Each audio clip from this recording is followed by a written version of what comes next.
We're back in our Bible Bites study of the letter to the Philippians, and today's is a little bit longer section, so I want to get right to it. It's Philippians 1, verses 18b to 26. And Paul writes, "Yes, and I will rejoice, for I know that through your prayers and the help of the Spirit of Jesus Christ, this will turn out for my deliverance, as it is my eager expectation and hope that I will not be at all ashamed, but that with full courage, now as always, Christ will be honored in my body, whether by life or by death. For to me, to live is Christ, and to die is gain. If I am to live in the flesh, that means fruitful labor for me, yet which I shall choose I cannot tell. I'm hard pressed between the two. My desire is to depart and be with Christ, for that is far better. But to remain in the flesh is more necessary on your account. Convinced of this, I know that I will remain and continue with you all for your progress and joy in the faith, so that in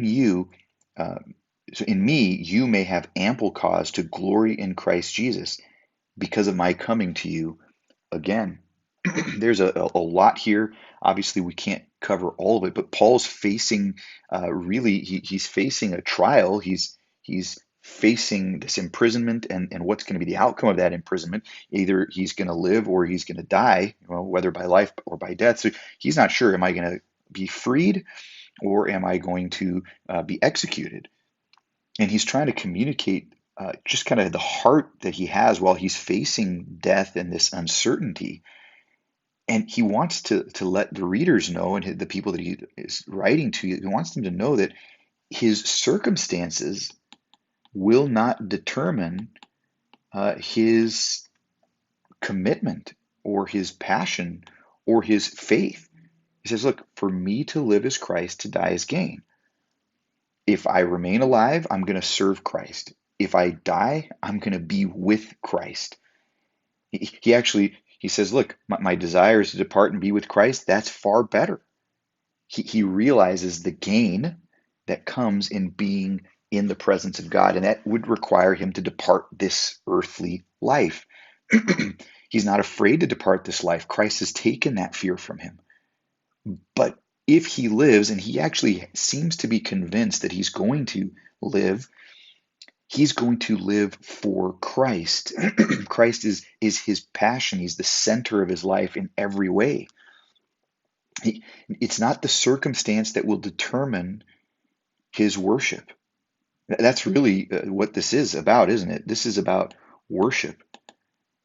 Christ is his God, obviously, his master.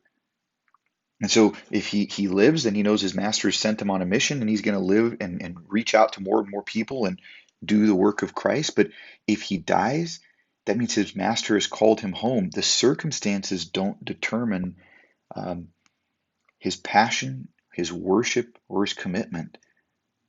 And I wonder for us if that's true too. Can we say, to me to live is Christ, to die is gain, because I'd be gaining Christ and be in his presence?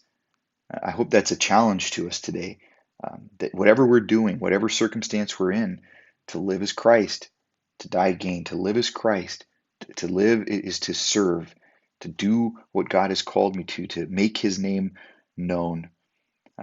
Let us be encouraged and live this out until next time.